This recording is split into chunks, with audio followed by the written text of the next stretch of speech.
Mais je me serais dit, mais vous fumez, monsieur. T'inquiète pas, ça va bien se passer. Voilà, mais c'était sûr en fait. C'était sûr. C'est de la poudre de perlimpin.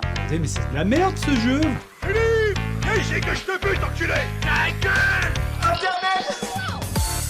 Je souhaite vous donner un dernier conseil, méfiez-vous. Tout simplement une hallucination collective. Et oui, l'hallucination collective. Bonjour, bonsoir et bienvenue dans ce Stupid JT, le journal qu'il ne faut surtout pas prendre au sérieux et qu'il ne faut surtout pas manquer. Paris Saint-Germain, pour la première fois de son histoire, le PSG remporte la Coupe de la Ligue avec un score écrasant de 5-0 face à l'Inter Milan. Les joueurs étaient particulièrement doués. Même l'arbitre s'est demandé si un tel score final était vraiment légal. Mais quel était donc leur secret, me direz-vous ?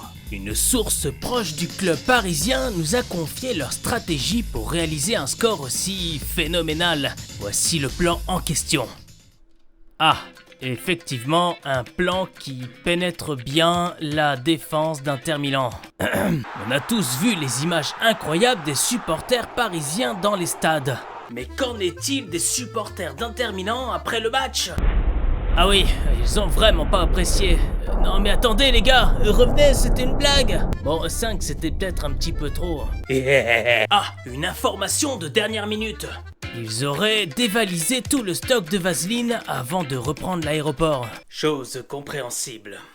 Clair-obscur, c'est la pelletée. Les anciens développeurs d'Ubisoft ont réalisé l'exploit, créer un jeu vidéo qui met tout le monde d'accord. Pire encore, ils auraient osé le vendre en dessous de 50 €. Un scandale. Et que dit la critique francophone la plus objective de l'univers ? 45 balles le jeu, ils nous prennent pour des joueurs précaires? Où sont les DLC, les microtransactions? Qui va gratter au fond de mon portefeuille? Hein? On n'est pas assez bien pour vous, c'est ça? Un jeu de qualité, ça doit être vendu au moins 90 €, bordel. Des paroles sensées.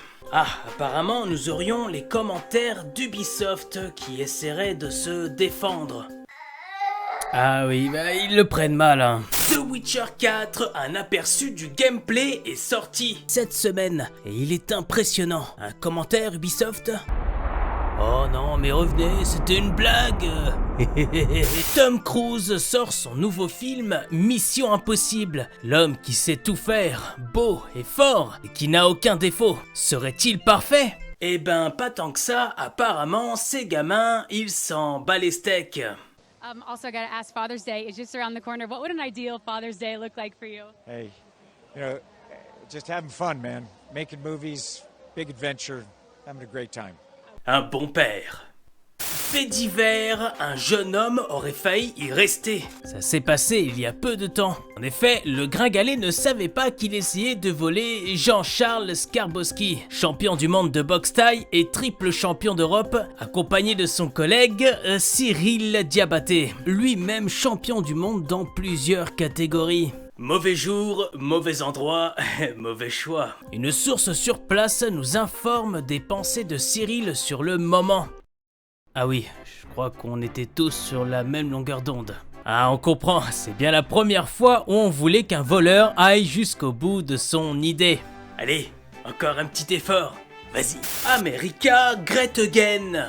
Katy Perry embrasse le sol pour célébrer la beauté de la Terre. Après avoir cramé plusieurs tonnes de kérosène dans l'atmosphère pour passer 11 minutes dans l'espace. J'aime l'Amérique. Elle affirme aussi qu'il s'agirait d'un combat féministe, qu'il faut des femmes dans l'espace. C'est beau, vraiment. Bon, dommage qu'elle n'ait pas été mise au courant qu'environ 70 femmes sont déjà allées dans l'espace avant elle, et qu'une bonne dizaine d'entre elles étaient commandantes de mission. Ah, sacré catou!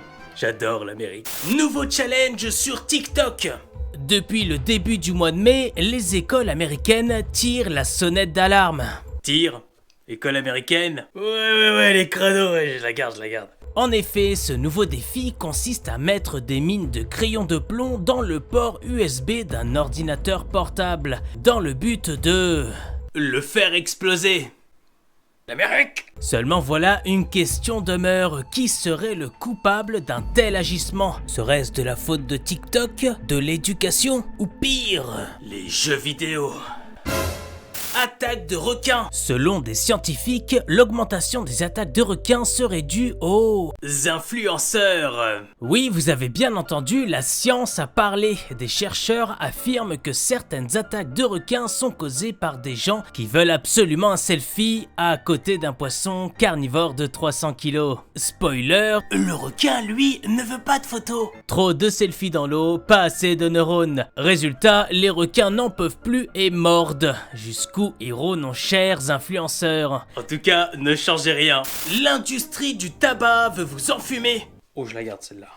Ces superbes vapoteuses colorées flashy qui attirent les jeunes comme des mouches se vendent comme des petits pains. Leur argument de vente, sans tabac, sans nicotine. Alors, pas dangereux pour la santé, non? Au risque de vous surprendre? Eh bien non. Combini a mené sa petite enquête et devinez quoi? Ces merveilles contiendraient de la métatine, une substance 3 fois plus addictive que la nicotine.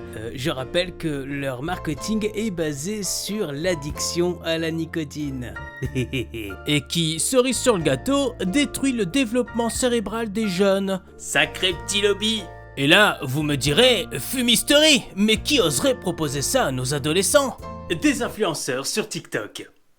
Oh bah ça alors. Influenceurs. Ah, l'industrie du tabac. Ça me rappelle les années 70. Mais t'étais pas né. Ta gueule. Et maintenant, les petites news. Une influ-voleuse Rime Renon a été arrêtée dans un aéroport. Elle ne pourra donc plus voler. Et Anime se met à la politique. On débarrabe. Notre président Macron se fait malmener par la première dame Brigitte Macron. On dirait qu'elle tente de mettre quelque chose dans la bouche du président. Le président s'explique. Mais c'était un sachet de drogue que nous partagions avec le chancelier Merz et le Premier ministre Starmer. Voilà. L'IA de plus en plus performante, on croirait du vrai. Elle fait des choses de plus en plus réalistes, le cinéma s'inquiète, ainsi que les graphistes. On attend toujours les films de boules.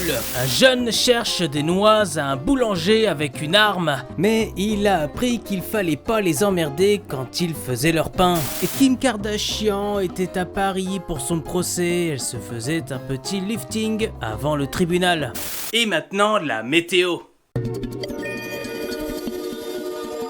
Des averses de larmes sur Marseille. Je vous remercie d'avoir regardé ce deuxième épisode du Stupid JT. Si ça vous a plu, dites-le dans les commentaires. Peut-être qu'il y aura un troisième épisode. Allez, ciao!